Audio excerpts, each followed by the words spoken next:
Very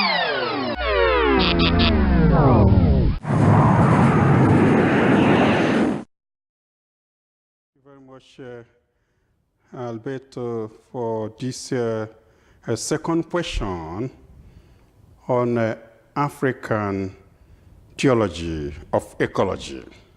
That is African theology on environmental protection.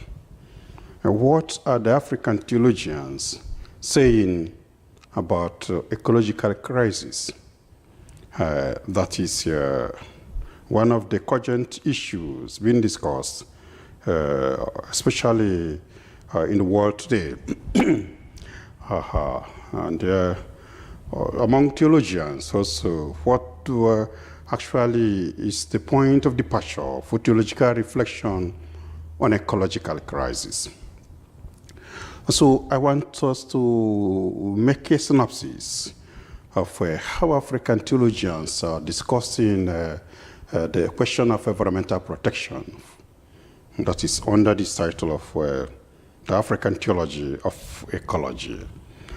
And we know that one of the things that this new discussion on ecology today has helped us to know is to see the interconnectedness between the human beings and other created realities, species, that we form one family, that human beings cannot exist without also the existence of other species, an ecosystem.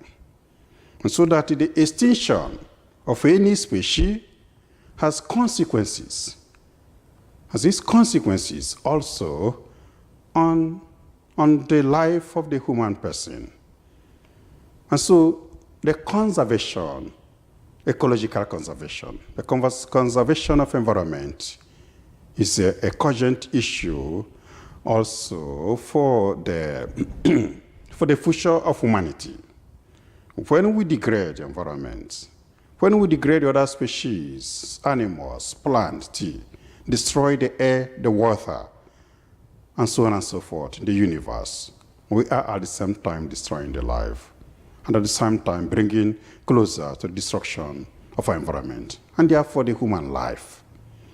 And that is the issue. Now, coming to the theological discussion on these, actually, the theological foundation in which generally the question of ecology has been discussed in theological aspects is the theology of creation. That is one good thing, contribution Christianity has made to this question of ecology. Because Christian theology gave creation a sense, a rational sense, that creation has a beginning and is a rational sense, a rational beginning. The origin of creation is in God. And so creation, which is translated into universe in general, its origin is in God. And that is it. That God that created the world is a God that saves the world. So the first act of salvation of God, the first event of salvation is creation. And the second event is the redemption of that creation, which man tried to damage through sin. And we can relate it to what is going on today in the ecological crisis, in the degradation of abuse of the environment. Is it not repeat of what caused the first fall that made incarnation to happen for the redemption of creation? And so that is why theologians approach this question of ecological crisis from the point of view of building a new ethos, ecological ethos, new ethics, moral ethics that will guide the human being's relationship with the environment. Otherwise, when we anger the environment, when we destroy the environment, we also cause anger to the creator of the environment, and which is God. And so theologians are approaching it from that aspect of the theology of creation. Since the first act of God is this creation, and through the created reality, there is a revelation of God. These created realities, each species we see on earth, each ecosystem reveals something about its creator. And so that the environment also reveals, is an auto revelation of God to some extent. And so when we destroy any of these species, we destroy that aspect in which God is also revealed to us through his work of creation. And so it has this theological import, the ecological crisis we are talking of today. Also, among the Western authors, however, there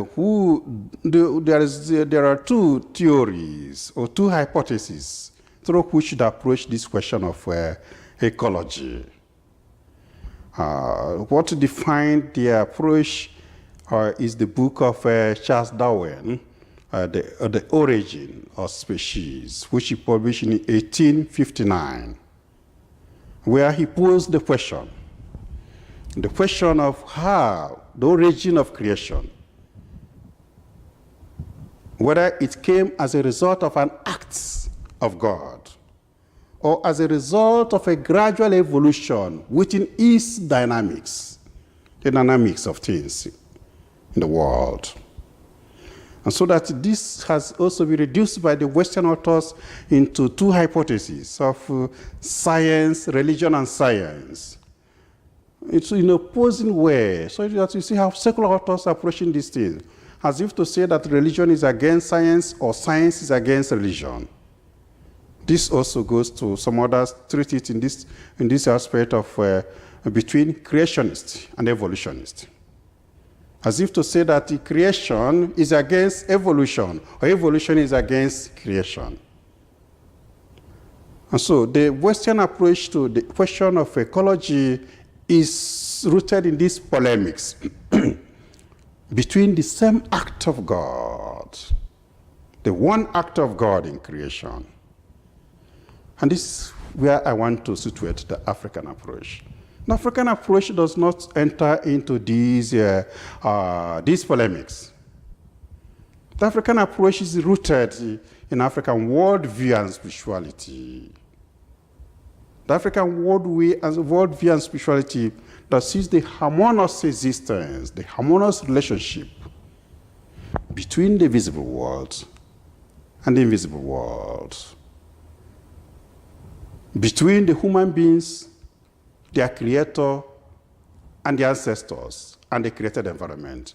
Maintaining this harmonious relationship is very, very essential for the continuous existence of human life on earth for the African.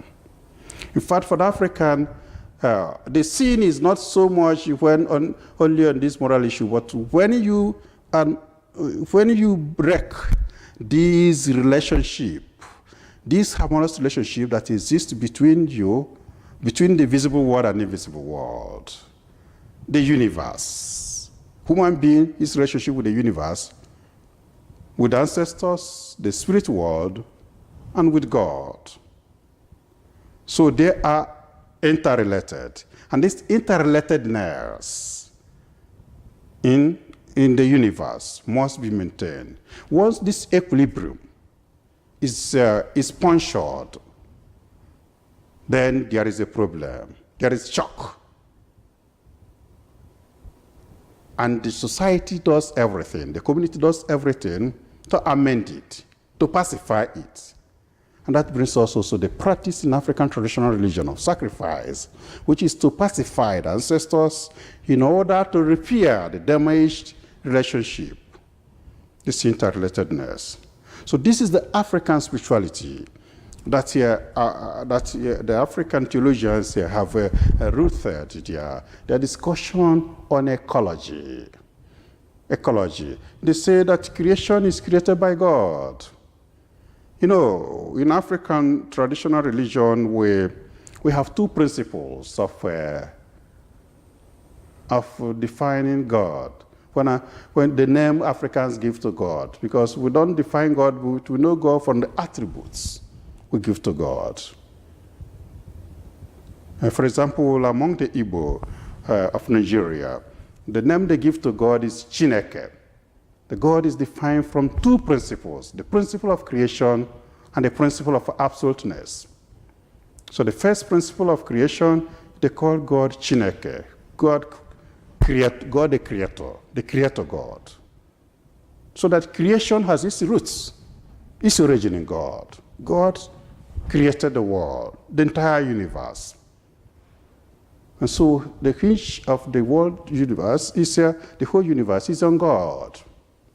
And then the second principle is the principle of absoluteness. The Igbos call God also Oseblowa, Ochuku, the spring being. So this spring being is the one that is holding the world. That is holding the world. And so the creation is being held by God. And any offense against creation, therefore, is an offense against the maker of creation. That is against the creator God. So the Africans move towards that area. And so for the African theologians, what should be our approach to this question of ecological crisis today? I remember the one African theologian from Cameroon, the Jean Makiela. Jean Makiela, in his book, Repensa la Theologia Africana, speaks of the recovering the priestly role of the human person towards the environment. That in the African context, the human person has a priestly role because the environment is sacred. Since its creator, its origin is in God. That makes it sacred. The universe is sacred. And that is why Africans show reverence to it. You don't handle a sacred thing anyhow. It is sacred because it is rooted, its origin is in God. And so a human being has this priestly role to the earth. And what he says that with this abuse and damages on environment today, especially for these multinational companies and miners in Africa, the pollution of the air and the sea of Africa and other parts of the world, the environment is being abused. And man has lost that priestly role to the sacredness of the universe. So he asked the question, how are we going to recover the sacredness of the earth? It is by restoring to man his priestly role to the earth. And so when we restore to man that priestly role, it then becomes what that in the Bible talks of man as God created the world and made a man the caretaker of the earth. Man is not an abuser of the earth, but a caretaker. If we go back to Genesis, and what is written in Genesis 2, 26 to 28, you see that man is the caretaker of God made man the caretaker of the earth. In the African context, man has this priestly role. You know what? The role of the priest. He performed the rituals. You see, that is why Africans have reverence to the earth. Perform this ritual to maintain harmonious relationship with the earth in respect of the continuous being of the earth. In fact, John Makiela was so much captivated by the spirituality of St. Francis of Assisi, who has cultivated this type of relationship with the environment. We remember the latest encyclical of Pope Francis is on environmental protection, Laudato Si. And he started the Laudato Si is the songs of praise of St. Francis of Assisi on earth. He called the earth the Mother Earth. So for Pope Francis now says Laudato Si, and the undertitle is about taking care of our common home. The earth is our common home. So the African theologians, especially from this perspective of John Makiela, He's talking of taking care of our home through this priestly role we have towards our home. And there's also another great African theologian in fact, John Makiela is from Cameroon. And there's also another African theologian, I think his name is Evariste Kabemba. Kabemba is from Congo, Democratic Republic of Congo. Has written a lot on ecology, and he's a Biblist. He uses the incarnation, the theology of incarnation as a foundation for understanding African spirituality and relationship with the environment. He talks of how the incarnation happened on creation. And so that the Son of God, in order to reestablish that original origin of the environment, he has to take flesh, to be incarnated once more in human flesh in the universe in order to redeem the creation. And so he's saying that, and that shows that there is the relationship between God and the created reality. And that relationship is sacred. It points to the African spirituality of relatedness between the visible world and the invisible world. And that when the earth is offended, God is offended. In fact, God comes back to save that which is his. And so Kabemba is showing us that this type of sacredness of the earth actually is what is paramount in the eyes of God. That God is using that also through the theology of incarnation to tell us how to take care of the earth. That he's caring for the earth, because also he cares for the human being. And lastly, I make reference to this great African theologian, Bereze Bujo, who has also written some articles on this. And Bujo is saying that we are what we are because of our environment. And the environment feeds us. Our human development comes from what we eat, which the environment gives us, which the earth gives us. So the human development will retard, will go back, will not continue if we continue to abuse the environment. Or if we don't take good care of the environment, it will reflect on human development, on our health, and so on and so forth. And so Bujo is saying in this sense that we need new ethics for the care of the environment. And this new ethics also is a new ethics that will also determine the development of human person, the human promotion. So that when we are talking of new ethics for environmental protection, we are invariable at the same time talking of new ethics for human promotion.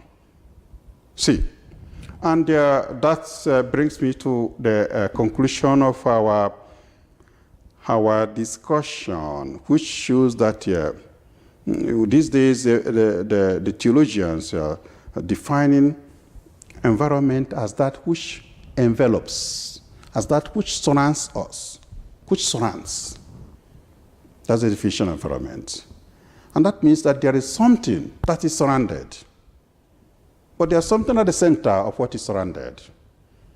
What is that then at the center of what is surrounded? Is the human person.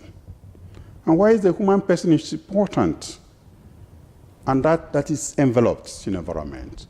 Because the human person is the only species God endowed with the power of reasoning, the power of rationalization, with the liberty to choose what to do. It's the only species that God also gave this responsibility of taking care of other things that envelops. But talking of environment means also that there is a bigger environment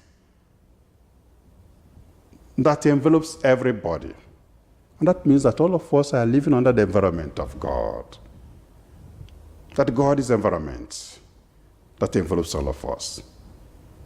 And that is why this particular environment that envelops all of us means we have to respect what that environment that envelops all of us has put in charge of us, is using to envelop us, because he's using that to protect us, to protect his creation. An offense against that God is using to protect what he has created is an offense against God, who is the overall environment. And just so that you can see the importance of African spirituality, the African spirituality that does not make distinction, that does not create polemics, dualism, between the invisible world and the visible world, between man, environment, God, and ancestors, but what talks about maintaining the harmonious relationship, the equilibrium.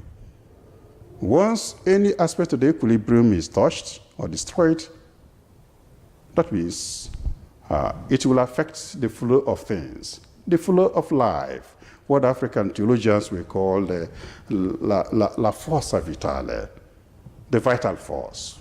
The vital force for the human being, for the earth, is maintaining this equilibrium that connects all the created things up to the level of its creator God. Once this equilibrium is not there, that life force, both for man and environment, is destroyed. And that means man is bringing closer to the end of his life on the earth. But God forbid. So we are moving towards this new ethics. And I think that African spirituality, therefore, has an important contribution to make in addressing the question of ecological crisis today. That's why we must listen to what African theologians are saying. We are not creating polemics in African theology, but we are trying to bring the world and the theological approach to this, to the real sense where theology should be discussing, and therefore to new ethos, ecological ethos, and that will help us to recapture the original sense of environmental protection. So I think I better stop here, Alberto. Thank you for giving me this time once more. Yes.